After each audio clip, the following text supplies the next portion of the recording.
Hello everybody and welcome to Tech Uploaded. I'm Chris and this is TUVlog 5.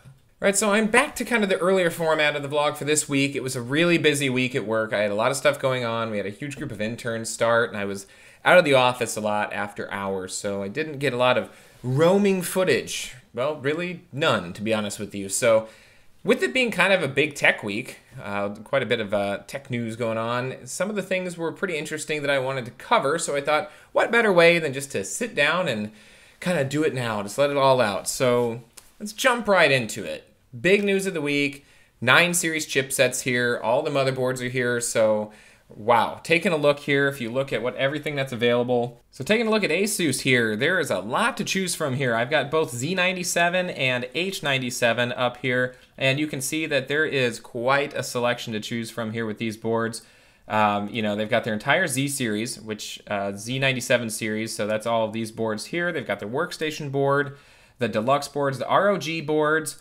Pretty much everything's going on here, and then they've got some of their H97 stuff in here, but they don't have nearly as much in that class as they do the Z97. But still, ASUS, even with all these boards, is one of the more tame vendors. You go over here to Gigabyte, and this is just Z97, and you can see this goes on for 3 pages, and there is a lot to choose from here as far as these boards go, to the point where it's actually kind of confusing when you start stepping through all the different options that you have. You really got to do reading on these things to figure out what is it that you need. Do you need the SATA Express? Do you need the M.2? You know, what kind of overclocking are you going to be doing? What kind of power requirements do you need? Are you going to be doing SLI? So all of that stuff is, you know, that's things you need to research and figure out which board's going to be best for you. MSI is the same way. Again, this is just their Z97 series stuff.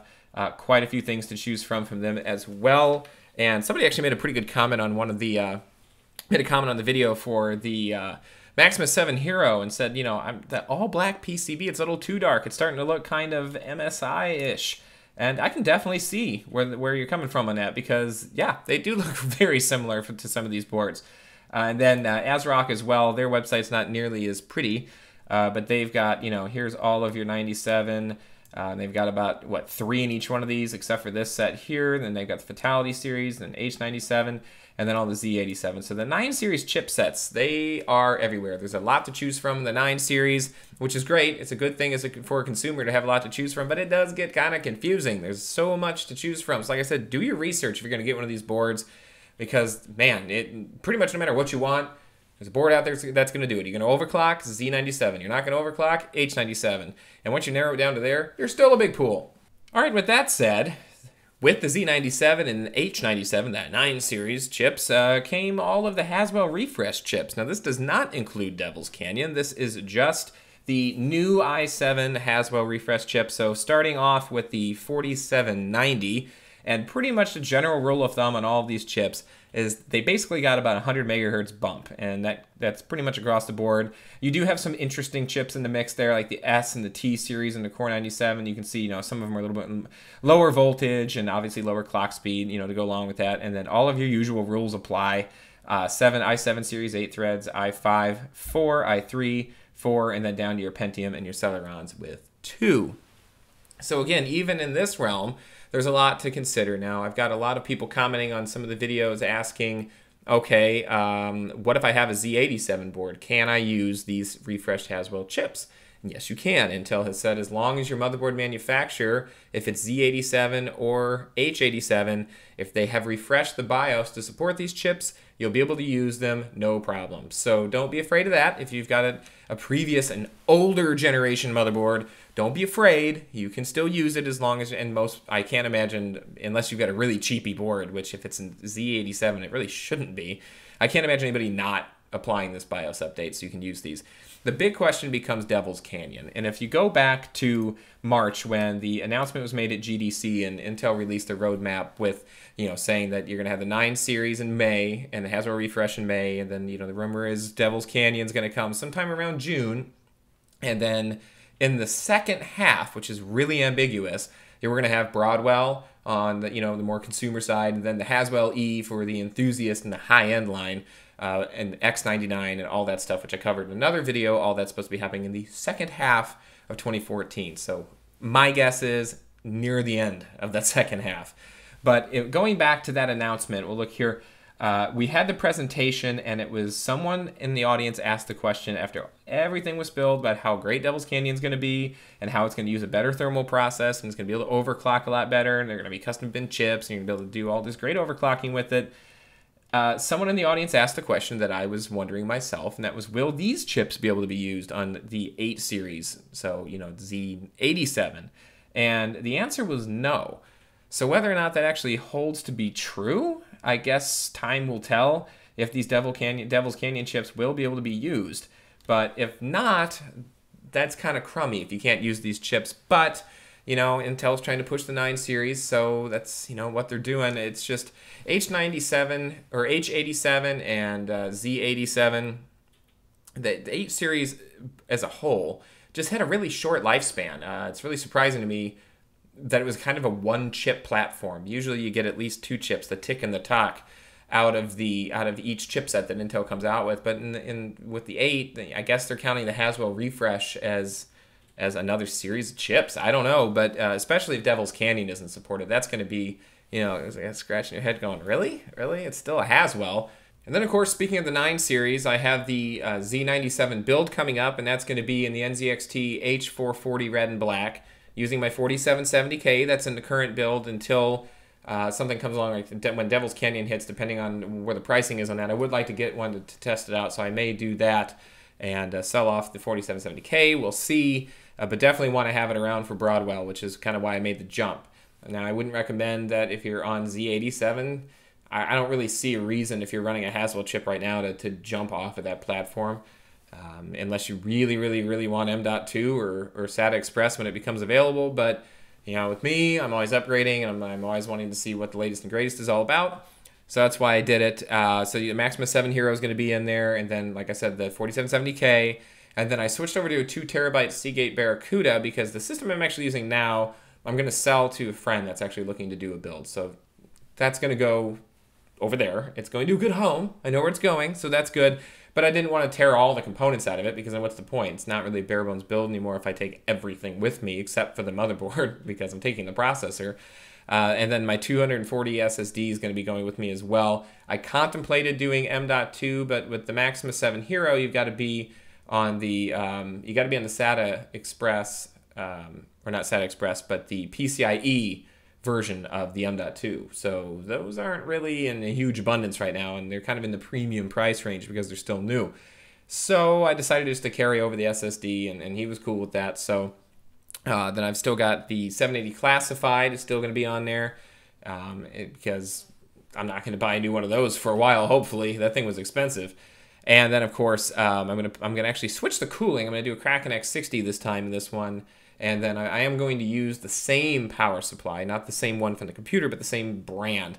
So all that's going to pretty much, it's going to be very similar to the 4770K build I did in the Whitey NZXT, but it's going to be a little bit more color matched, and it's going to be a system that's going to grow with me. So I'm just kind of being preemptive with that build, and then I'll be able to do more in that. So I'll be covering not only the build, but then the new features of the motherboard, and everything that's going to come along with the new features and the ROG series with the Z97 boards. And then in some kind of surprising yet not surprising news from Microsoft, they actually finally decided to drop the Kinect. Not completely, you can still get it, but they're going to sell an Xbox starting, I believe, in June that will come without the Kinect and be priced $100 less. So the magical price point of the PS4, $399. So the Kinect it just hasn't been getting a great adoption rate. Microsoft claims that 80% of people are using it, but I mean, that just means that it's connected to the Xbox and you're using it to turn it on or off. So the Xbox One's dropping to $399. I know what Microsoft's thinking. They're doing this to put themselves in line with the PS4 because they want to get their sales up. And with E3 coming, and a lot of, hopefully for Microsoft, exclusive titles that are going to draw people in. I think they want to make sure that they have an option available that's going to be able to compete with the PlayStation 4. So PlayStation 4 can't come out and say, well, yeah, Xbox may have these exclusives, but we've got the $100 cheap price point. So I think it was a smart move on Microsoft's part. I don't really know anybody that has an Xbox One that's like, oh man, if it didn't have a Kinect, it would just be terrible. Yeah, there's cool features. You can turn your system on and off with it and stuff like that. But I don't have an Xbox One. I don't plan on getting one anytime soon. I don't have a PS4. So I don't have a loyalty either way.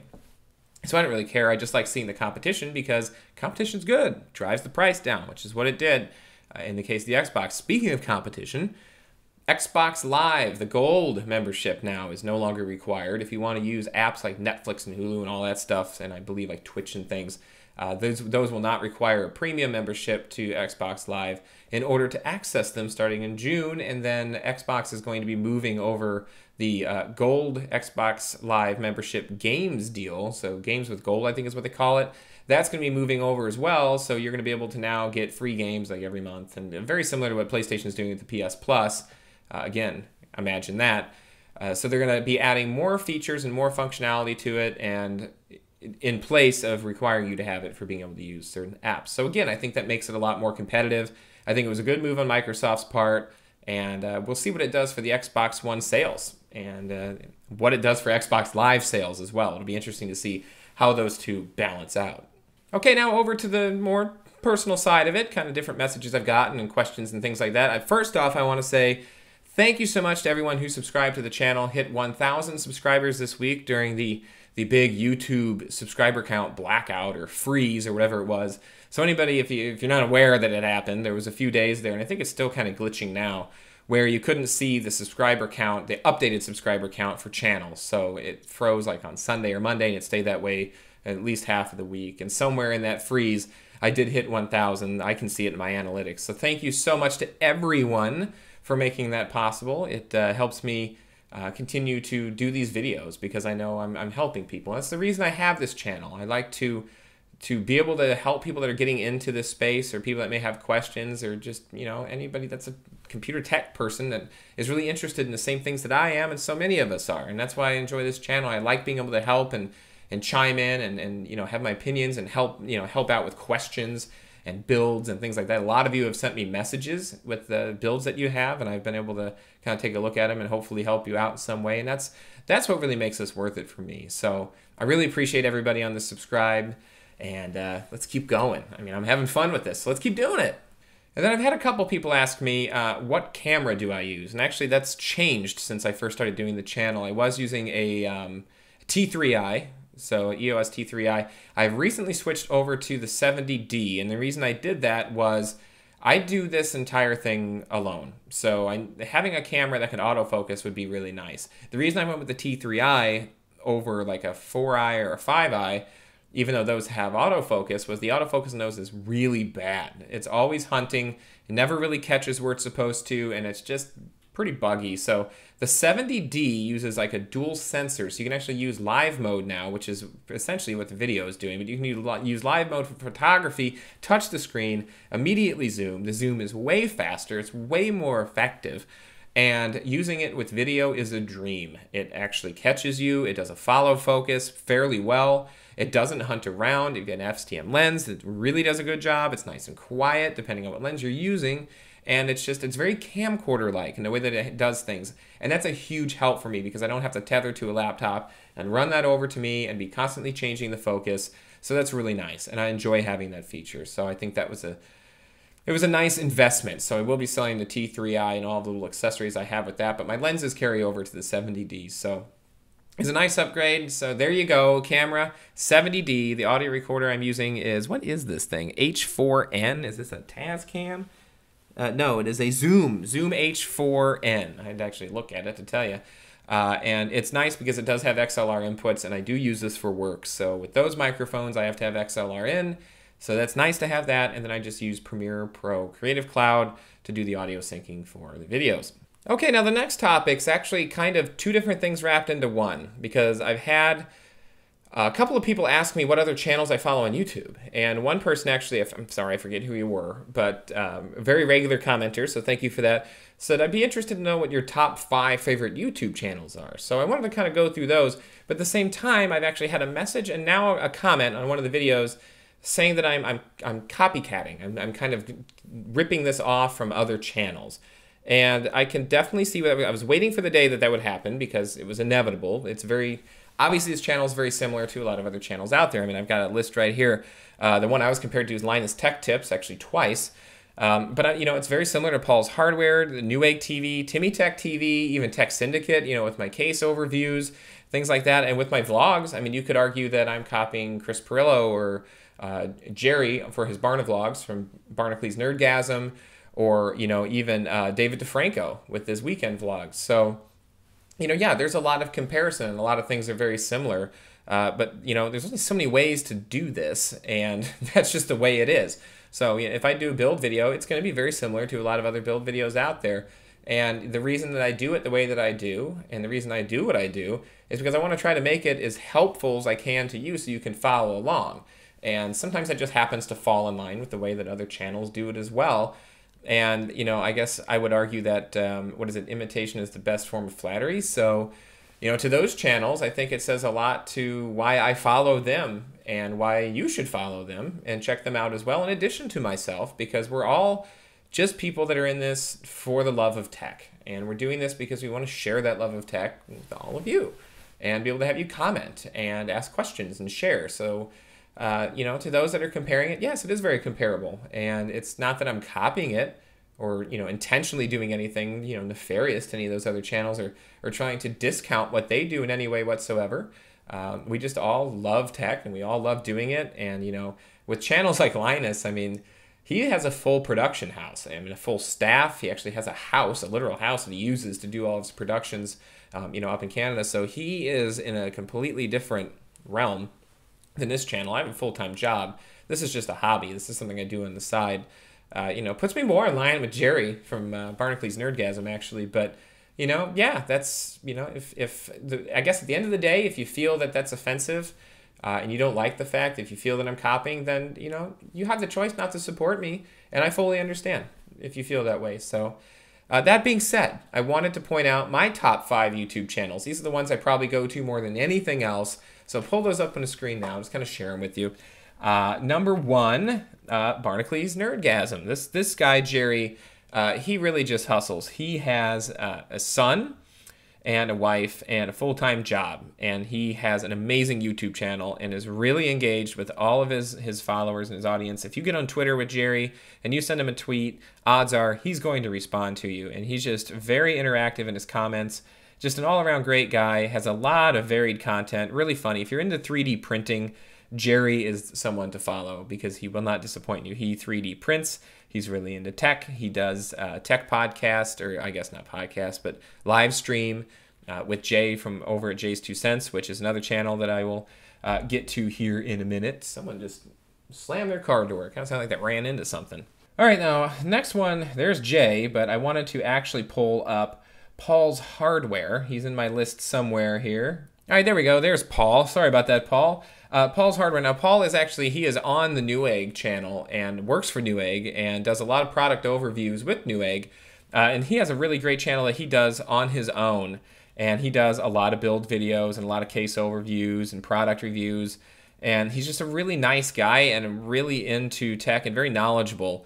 And his channel, I just really like his style, and I like the kind of things that he covers. And I really just think that his link to Newegg is very helpful to the channel. So if you're looking for a channel and it's not a huge channel either. I mean, it's, you know, it's 55,000. That's nothing to scoff at. But Paul, again, is very good about responding, and I think that's because he has this nice personal channel that is kind of his own little project, and that's what makes it so cool. Is it's just his little side thing, and it makes it a really enjoyable channel to follow. This one's hilarious, Digital Rev TV. If you are all into photography or video or anything like that, you want to check out Digital Rev TV. The guy that runs this channel is really funny and really creative, and his team is really, really good at what they do. It's a very high quality production, and he does a lot of really interesting coverage of different cameras, different tricks you can do with cameras, lenses, vintage cameras, newer cameras, why certain photography things are important, kind of what sets it apart from other things. And, you know, obviously he plays on the sex appeal in his videos, but this is just, it's a really funny yet very informative channel if you're into photography. So if you're not following Digital Rev TV, I highly suggest you do. You'll learn a lot. And then there's Jay's 2 Cents, kind of goes hand in hand with Jerry because they do a lot together. His channel, again, very similar to kind of Jerry and Paul.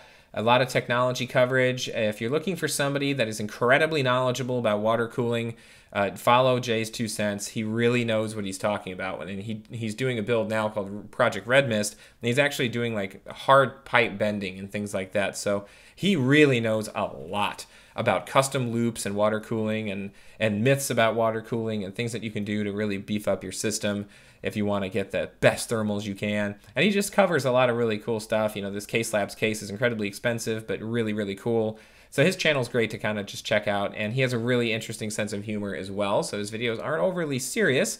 And then finally, the reason that a lot of you are probably here, at least you were at the beginning, David DeFranco. His channel is right here, 100,000 subscribers. He's thanking everybody for that. And that's kind of, you know, that goes into the topic of why I really enjoy his channel. David doesn't take any crap. He says things like they are, and he will defend his opinion very, very adamantly. And I appreciate that. I think that's really cool. His channel is very varied. He does everything from, you know, tech unboxings and tech reviews to, you know, he does streams, he does his weekend vlogs, which are really entertaining. He covers a lot of Apple stuff. I'm not even an Apple guy. I have an iPhone, it's work provided. I could care less about Apple stuff, but I like to keep up on it just because it's technology. David's a good channel for that. He's just an all-around good guy. He's a real good family guy, and he's been doing YouTube for a very long time. He's one of the earliest people I subscribe to, so check him out for a very varied channel. So, all that said, that's going to wrap it up for this week. I do have the build that I'm going to be recording over the weekend, so hopefully I can get that edited and up by Sunday, at least the first part of it. I'm probably going to split it in two, do the actual build and then the general setup, and then kind of cut it there, and then go into an overview of all the features of the ROG Z97 series boards, like the Maximus 7 Hero, which I have, so you can kind of take a look at what you can see in the UEFI, or UEFI, I always get those confused, the BIOS, and the different features that are on that board, like the new Fan Expert and things like that. So I'll probably split it up, but at least the first half of that video should be up by Sunday. So as always, thanks for watching. If you have any questions, leave them below and we can address them next week. And you can always send me a message. I like answering those as well. If you have any computer-related questions, build questions, things like that. And as always, thanks for watching. If you found this video helpful, or if you just want to see more, click on that subscribe button. Follow me on Twitter over at Tech Uploaded. Don't have a lot of followers right now, so I can respond because it's not getting flooded with stupid things like spam, and that's Facebook with the Farmville thing. Farmville 2, man. Farmville 2. Finally had to disable that. But anyway, I'm going totally off track. So thanks for watching. Be sure to check back soon, and I will see you later.